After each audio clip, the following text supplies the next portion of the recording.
Puff is still something that resonates. As a matter of fact, there was some journalist in USA Today that listed his 10 most important songs in his life. Puff was the first one mentioned. I don't know if it was the top of the list, but it was the first one mentioned. Probably it was because it's his earliest song. And people ask why it is that that song has sustained. And, I mean, why would this, 4 generations later, kids know this, and parents still sit there with tears in their eyes, because it's not so much about a dragon, but about caring about a little boy and a dragon and the issues of innocence, of childhood, of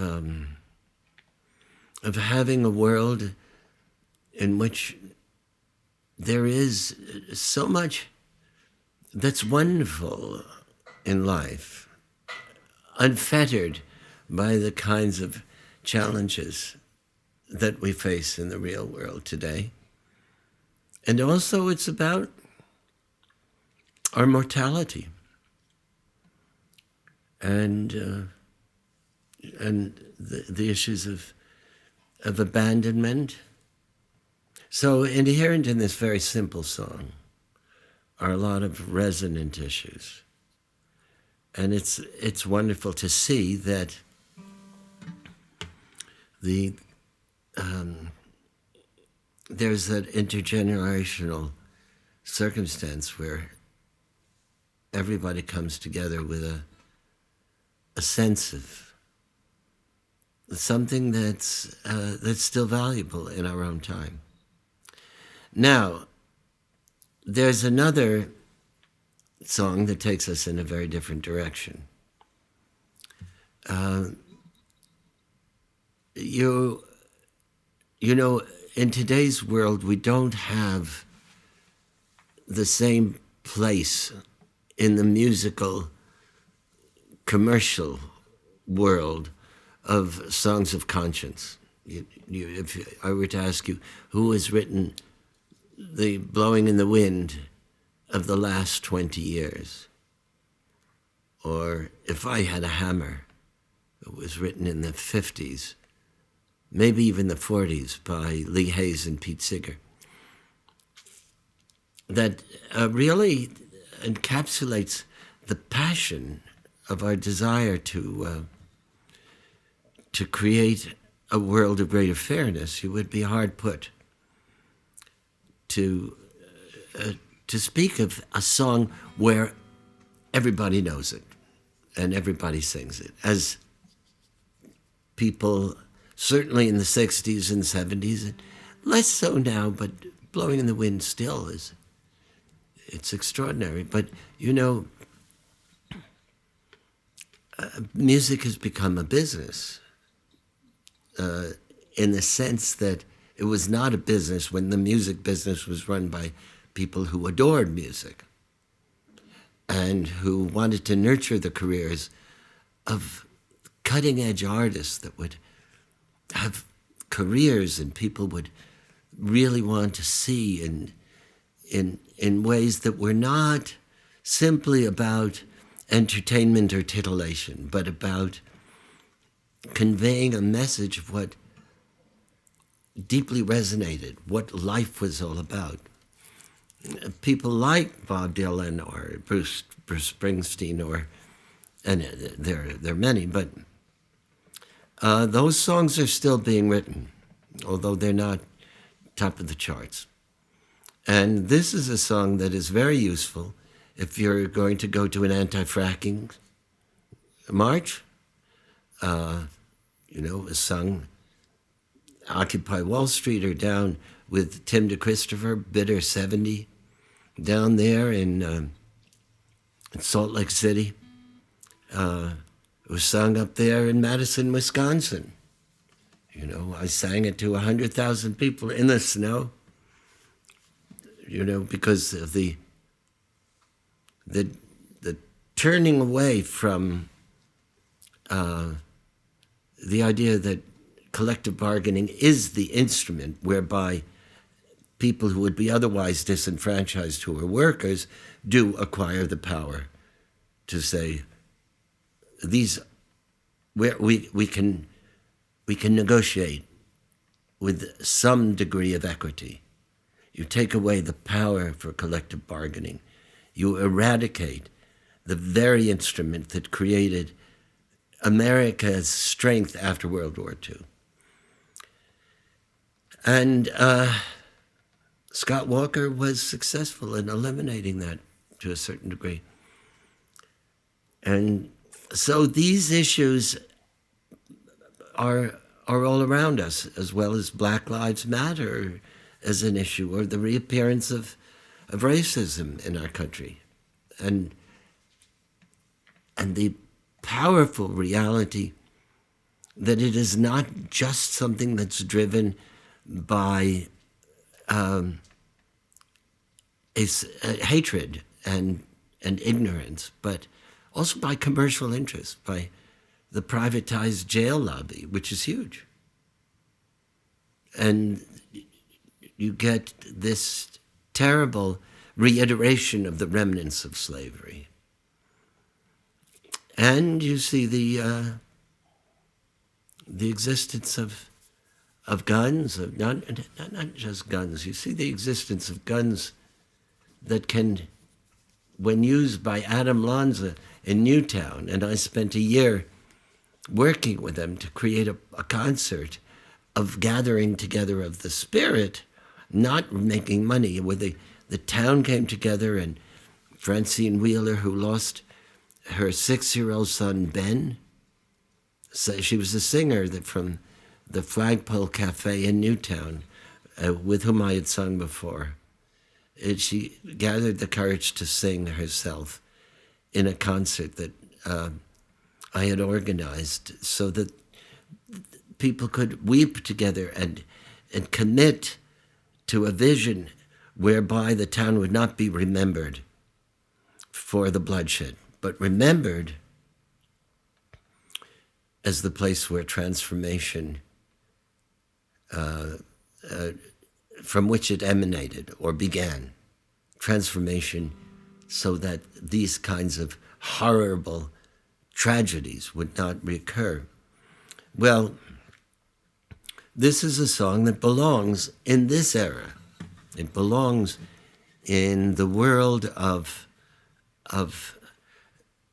the kind of energies that surround Bernie Sanders in his appeal to people who are saying enough. Would that he could be president. And perhaps I will be proved wrong, because I think it's highly improbable, but God knows we love Bernie. So I'm going to dedicate, and I also have enormous regard and affection for Hillary, even though I know that there are others who do not feel that she sports the same dedicated credential to destroying the inequity between the haves and the have-nots. She is a person who is dedicated to the art of the possible, and she has the savvy to really be highly, highly effective. So I'm not discounting her strength either. These are terminal issues in the sense that the United States and the world are facing the possibility of life ceasing to exist in the way we presume we know it. It's already happened, and it's happening more and more. Because the inability of people to get beyond this quarter's profits and think about the reality of climate change is astonishing. We know, science tells us. And it's not a matter, I don't care if you say, oh, it's not caused by humans. That's not the point. The point is that it is happening. And we as human beings can either hasten that time or we can pull back. So the essential reality is we really, really need to see the young people like yourselves. I consider you to be young people. Not when Peter, Paul, and Mary were singing in 1963 at the March on Washington. I was born in 1938, so I was 25. At the time, we were really young, and the axiom was, don't trust anybody over 30. But now we, who are in the position of having a legacy of advocacy, have a role to play. But the major role has to be played by you.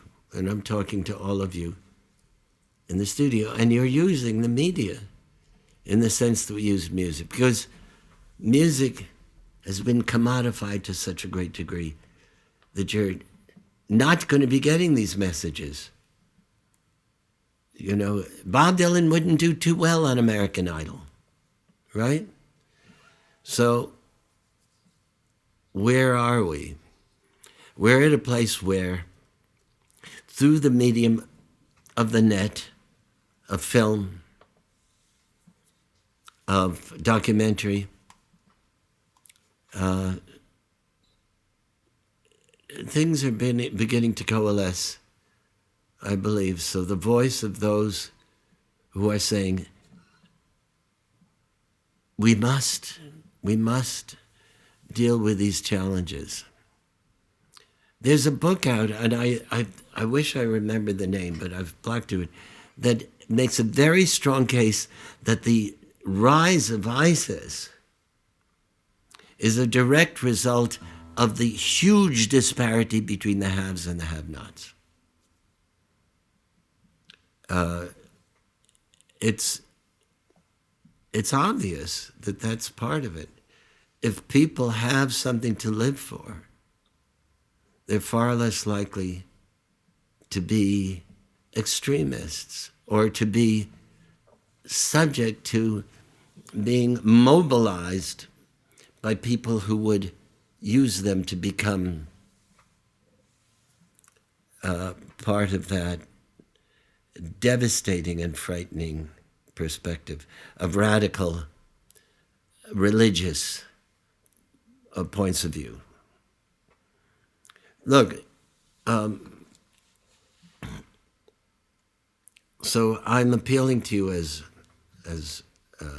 people who are involved in this process in one way or another to know how important it is. And having said that, the third song that I'll sing does resonate with a strong sense of history.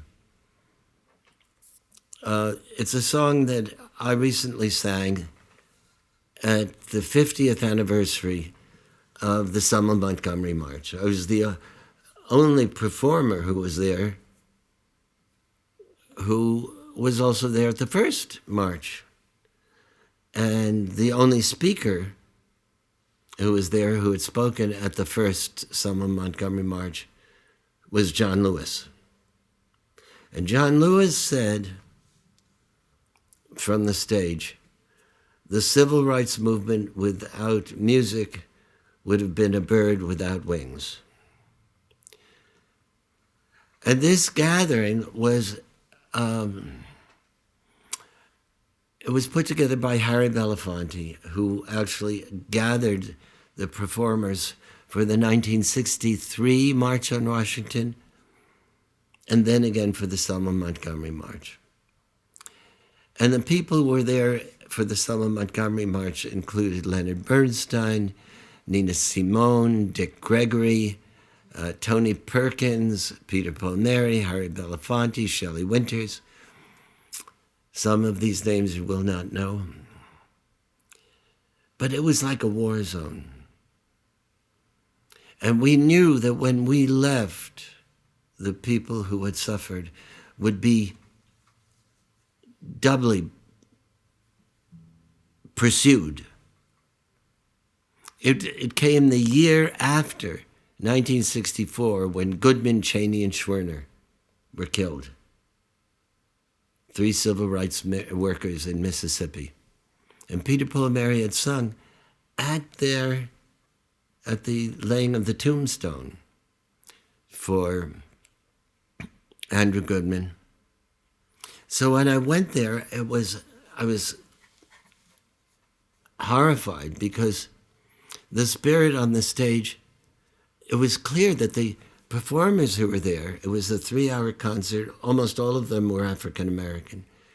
They didn't have the history of what it was like. They didn't know what it was like.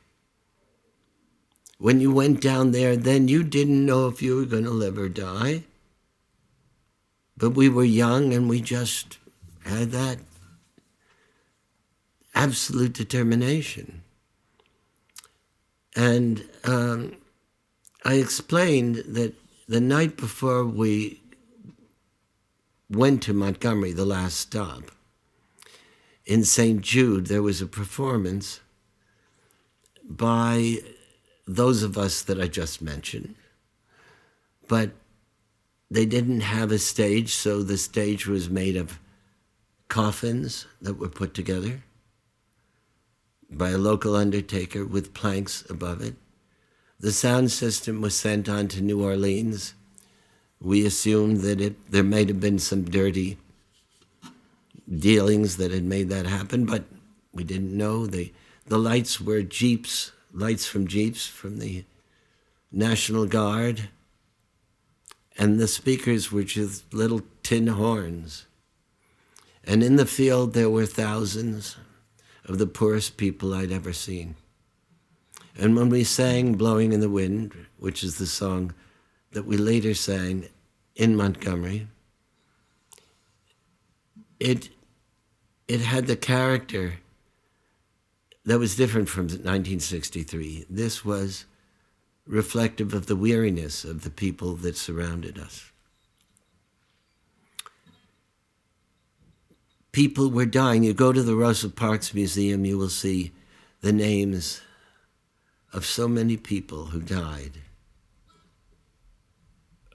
working towards the dream of the eradication of the remnants of slavery.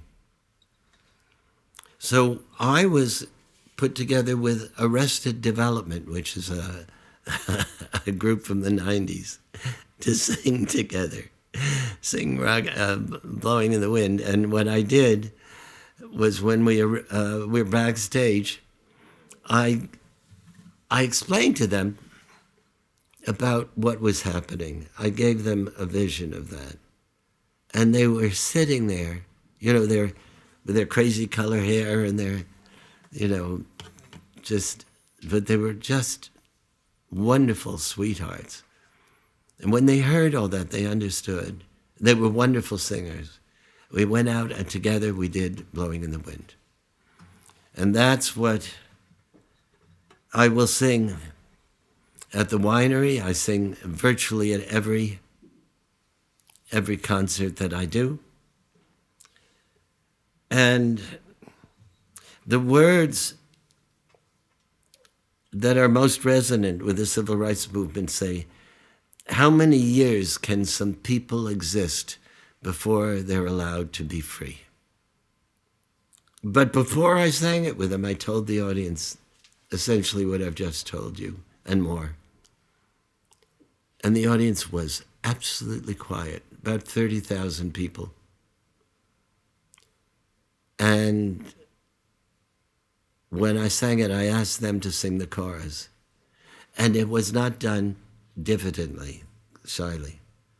They sang and they got it. And from that point on, the tenor and the tone of the gathering had embraced the sense of the historical gravitas of this moment. The idea that people had given their lives. They gave their lives willingly. They didn't give their lives willingly. They took the chance willingly, knowing that they might perish. And Peter, Paul, and Mary had our lives threatened, not the way people did in Mississippi summer in '64, when Goodman, Cheney, and Schwerner were killed, but there was danger. And the kind of courage that was demonstrated at that time, where kids didn't go to Wall Street to get ready for making a job in the financial field. They went to Mississippi and they registered voters. Some of America's finest hours. The way in which change takes place now, the model has somewhat shifted. It used to be that you'd have a huge march on Washington, and that would astonish people. And it was amazing. 250,000 people were there for the March on Washington in '63, and they would affirm something that would fire them up. And there was singing, and there was brilliant oratory, and the "I Have a Dream" speech was created, and it would epitomize what people were feeling, and they'd have their marching orders in terms of what they felt internally. Now, in a sense, the idea that that is the way change is going to take place. And I myself organized with Cora Weiss a similar march for 500,000 people in '69 to end the war in Vietnam, because that was as much my way of life and my path as singing. I was kind of an organizer and mobilized a lot of performers, and that it was in my blood. Now, today, look at the dramatic shift that's happened with gay and lesbian marriage. That did not happen because of a march, and it didn't happen because of an Emancipation Proclamation.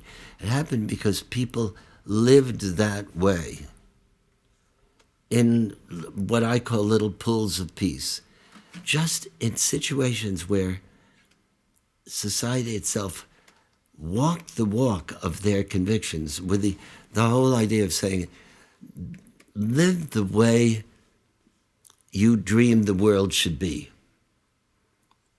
When you do that, there's a cumulative effect. Now, the Supreme Court was not predisposed to legalize marriages between lesbians and gays, but it did, because that's what people were doing. It had reached a tipping point, a threshold. So if you're saying to yourself, what can I do? Every gathering, just like this little gathering of ourselves, is not a useless symbol of something that can be discarded. It has its ripple effects.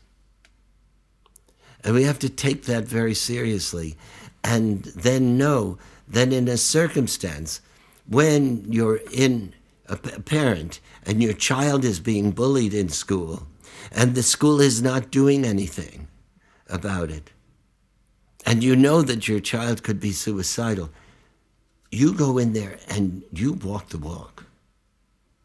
You are changing it, because you're standing up for a way of being and an ethic of responsibility to one another that contradicts the idea that that kind of cruelty and mean-spiritedness and sickness can continue.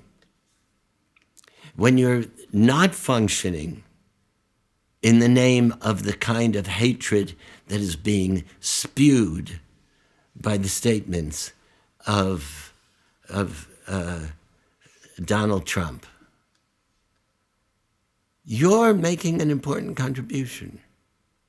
And when you're standing up for it in the face of somebody who is reiterating it, where he's saying, oh, we have to ban Muslims, or Jeb Bush says, well, ban Christian Muslims. I mean, don't ban the ban the Muslim religion, but don't ban Christians who happen to be Muslims. If you have the guts and the courage to say this is nuts, this is build a wall between the United States and Canada. The people who are advocating these kinds of things don't know what's going on. They don't know that the flow of Mexicans out of the country exceeds the flow of Mexicans in the country, of uncredentialed workers. They don't know that there are 14 people killed in San Bernardino, and this horror and fear about being killed by an extremist is minuscule compared to the fear that you should have about being in the presence of people with guns, who are going into supermarkets, who can obtain them, with, tens of thousands of deaths a year, not 14. And when you examine these things and you stick up for these things, you are conforming to the model of change now. That's what you can do. You can become informed and not kind of buy into this fascistic way of thinking that somehow there is an evil force out there and everything's going to be okay if we can eliminate Mexicans and Muslims. And not only get the facts, but become able to articulate those thoughts in a social context. Then and every time you're being nice to somebody, gracious, civil, rather than reiterating the incivility of what you're seeing from some of the candidates that are living the antithesis of the way we should be living in our society, then you're walking the walk of doing it as well as professing a point of view. And we all have to do that and trust in ourselves, just the way gay and lesbian marriage, in 1 year, something that was a source of shame and, it was hidden, and all of a sudden, I used to make presentations in the context, I still do, of Operation Respect, which is an educational initiative that I started 18 years ago.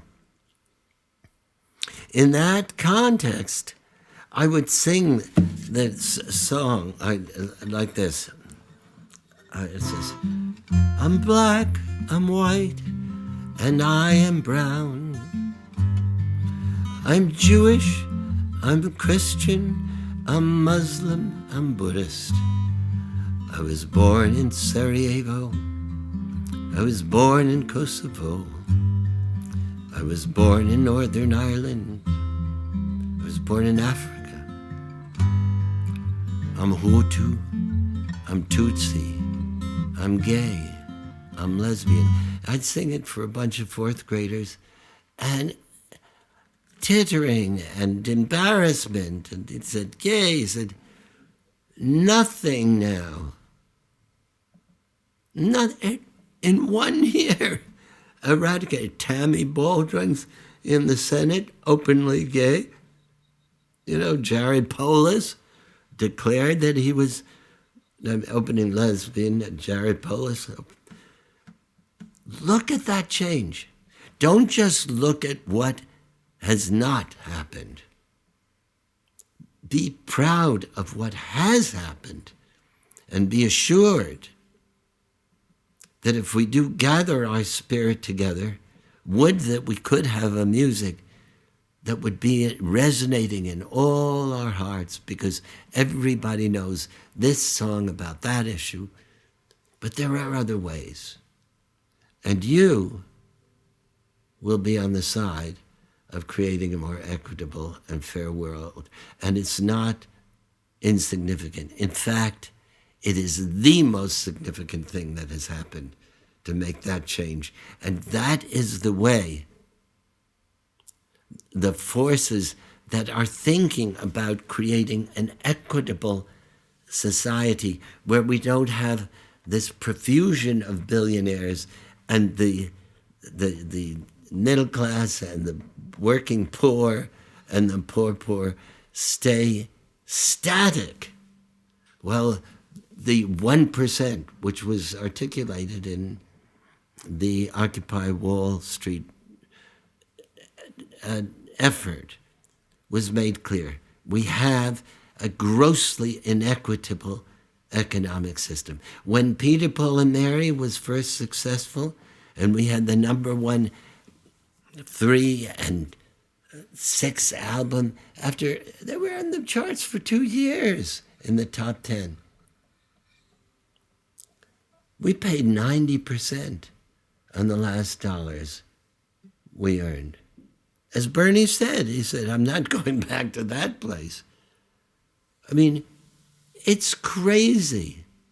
It's wrong.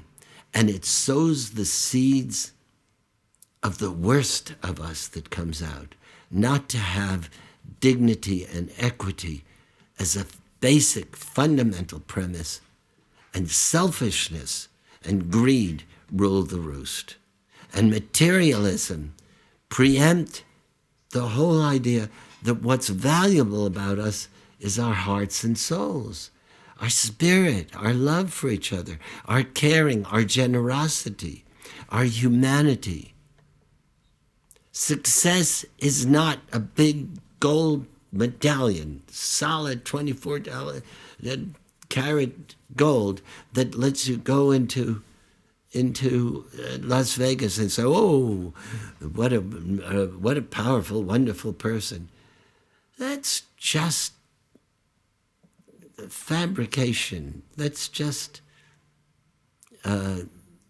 sycophantry. That's just the false values that are leading us in many ways that have to be contradicted. And we can do it not easily with adults, but we can do it somewhat. And most profoundly, we can do it with children, which is why the education of children to contradict and interrupt this cycle is of such grave importance. Folk music was, and unquestionably was the music of the social consciousness that was the soundtrack of America's awakening to its new value system, and it's questioning the old value system about saying, no, it's appropriate to treat people of color like they're stupid. It's appropriate to think of Hispanics as being lazy, of Jews as being avaricious. This is the way they are, and this is the way and they shouldn't be allowed in this restaurant. And if you want to go to our nation's capital and you're a person of color, you should only do so if it says for colored only, etc., etc. And you people should not be able to vote, and you should be strung up if you look cross-eyed at the wrong person in the wrong way, and there will be no legal repercussions. Folk music was born in a world that was apart from commercial considerations. People didn't write folk songs for money. Traditional music was just an expression of people's hearts and souls. So inherently, the tradition of it teaches you, if you listen to it, a certain kind of integrity that you experience. So the legacy of folk music carries that on. It used to be that folk music was music that emanated from a homogeneous ethnic society.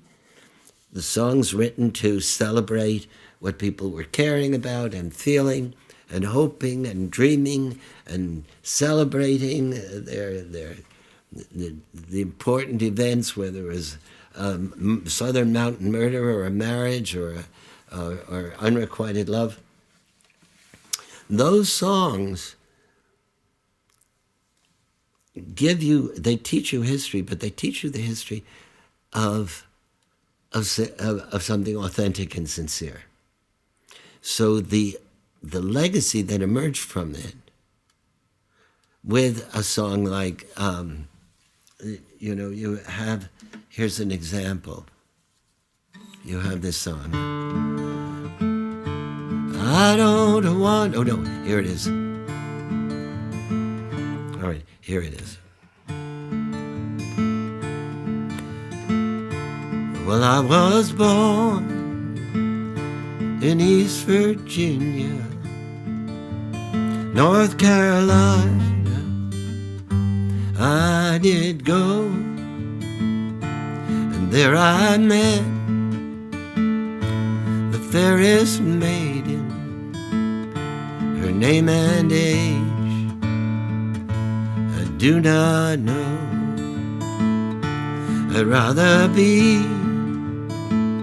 in some dark hollow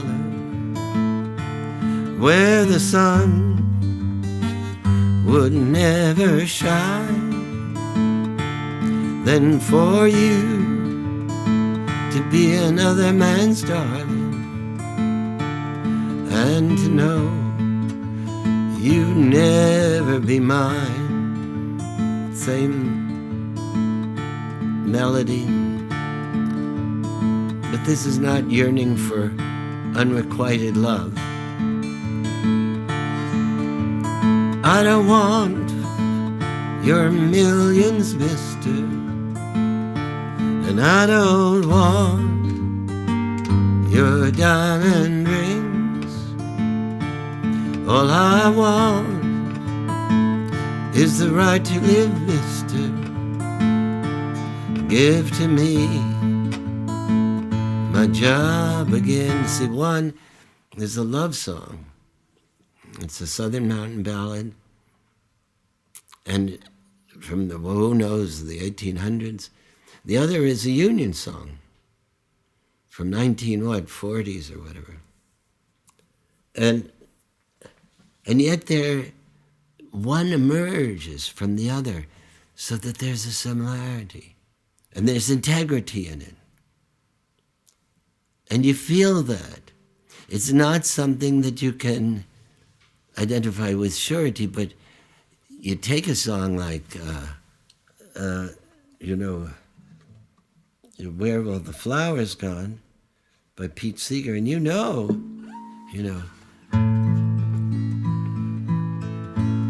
where have all the soldiers gone? Long time passing, where have all the soldiers gone?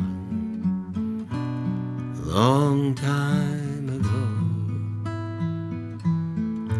where have all the soldiers gone? They've gone to graveyards, everyone.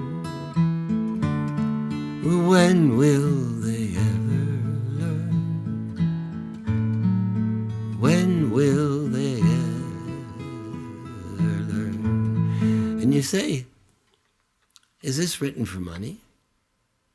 No, it's written because Pete found a Russian poem and he turned it into it. And there was that authenticity in this. This is not a commercial venture. Now, by the same token, I was up in Harlem with Black Lives Matter, with the peace poets. Unbelievable, brilliant, phenomenal, searing poetry. Yes, there are other forms, But the folk music is authentic, and the interesting thing is it proposes a positive solution. It is not just an attack. That was its characteristic. It's dreaming of something right, not just always nailing something that's wrong. Although sometimes it's nailing something that's wrong. And the person who really transitioned, besides Pete Seeger, folk music into an idiom that still maintained that kind of compulsively honest point of view was Bob Dylan. In songs like Hard Rain's Gonna Fall, Masters of War, those songs were a liberating force because they said to everybody, you can write your songs too. Of course, that was an era in which those songs resonated, So, in answer to your question, inherently, the thing that the 60s was about was a search for authenticity. And the language of folk music, authenticity, in other words, when a man and a woman, look at each other and court, is a woman inherently getting ready to promise she will love, honor, and obey the man? No, that was exploded. That's not the way it is. There is much greater equity and those women's movements arrived and arose from the civil rights movement. So yes, folk music is a music of a great integrity historically. And those songs that emulate that appropriately carry on that tradition. And there are songs in hip-hop that absolutely do that as well. Oh, there are a number of people there. You go to the Kerrville Folk Festival, which is it's one of many platforms. You're not going to hear those songs unless you go to the net, but you're going to hear, a lot of them are not told in the anthemic way that Blowing in the Wind was written. They're told in terms of personal stories, but they're very powerful. And there are all kinds of them. David Wilcox is not a youth anymore. Buddy Mondlock is not a youth. Lucy Kaplansky. There are dozens and dozens of these people. There's an interesting phenomenon that I'll tell you about that was quite remarkable. His name is Peter Mulvey, and he was on tour with Ani DeFranco, and they had the Charleston, flag flying above the Capitol, and he wrote a song, and it was interesting. He said, "Oh, the flags in Charleston are at half-mast today," or you say either half-mast is out at sea, half-staff is on land. "Oh, the flags in Charleston are at half-staff today, except one. All the flags in Charleston are at half-staff today. You know the one. Take down your flag to half-staff. Take down your flag to half-staff. Take down your flag to half-staff. And then take it down for good." Now he did 3 verses, and then he invited singer-songwriters to write another second verse about something specific. I was one of a couple of hundred. It happened instantaneously because the net allowed it. It's so powerful. It's very simple. And that was something that helped to generate the energy to get that flag taken down, which is unequivocally, it was flown there, we know historically, as a slap in the face to integration. It was not flown out of pride, as butch people say, in the South. It was flown in the face of integration in the 60s. And now it's down. That's not the end of the story. But these phenomena that are emerging, utilizing the net so that you can become viral with an effort, are extraordinarily important. Now, this is the first engagement I've done in decades when I'm going to be at the winery in New York that's not a benefit. You know, today I was supposed to be up at Riverside doing a gathering for Martin Luther King Day focused on gun violence. But it's interesting how I got there. I got there because of David Broza, who plays there all the time, who is Israeli. And the two of us worked together in the peace efforts in the Middle East. The last time I was there with him, on the night of the election, which Netanyahu won by pulling the same fear card that Donald Trump is, in the same way, saying, if you don't do this, you know, we're going to be overrun by the Arabic population, and Netanyahu for me, is a disaster for Israel. A brilliant, brilliant man whose father really, really was the personification of, he was a professor who really, really hated and demeaned, Palestinians.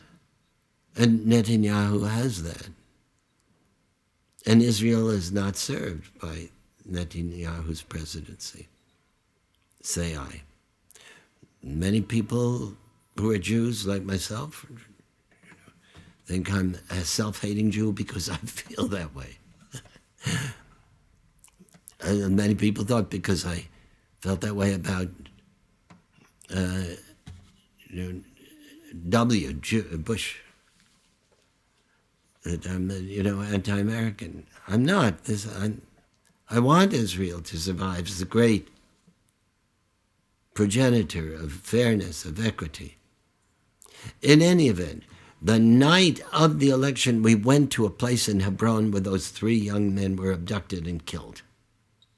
And there, in a little pool of peace, were about 30 settlers and Palestinians, presumably mortal enemies, and we sang. And they've been talking peace for 2 years. They're not talking about bringing about a peaceful solution so much as they are talking about living peace. How can we live together? Here they are, side by side. Those are the things that are going to bring peace. And that's how I got to the winery. Because I saw David there and I sang there with him.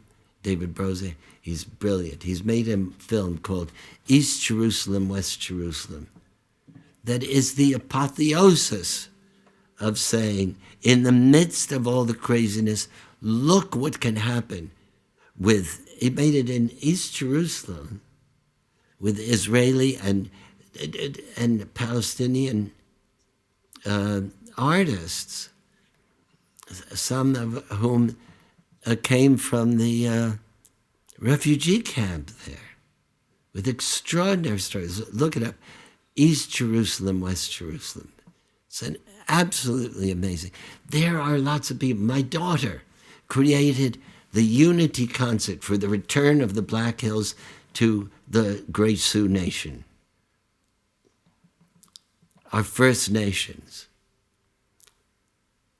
Their sacred places. For them, the Black Hills is all there is spiritually. It was promised to them in 1868 by treaty, which was egregiously violated, just like all the others. If we are to continue to do terrible things, whether it's Native Americans or blacks or Guantanamo prisoners or Iraq, where there were no weapons of mass, and then say, doesn't matter, we're a hit-and-run driver, and boom, that happened, but we're American, we did it right. We're not living up to the standard that will allow us to honor what this country is about. And we need to be aware of these things and acquire the ability to say, I am sorry. We were wrong. We did these terrible things. The legacy of Agent Orange, and the list goes on. And we who make these advocacies do not hate America. We who make these advocacies, with all due respect, are patriots. So I'll sing a little bit of this one song and leave you with that. This land is your land. This land is still my land. From California to the New York Island, from the Redwood Forest to the Gulf Stream waters. This land was made for you and me. Nobody living can ever stop me as I go walking down freedom's highway. Nobody living can make me turn back. This land was made for you and me.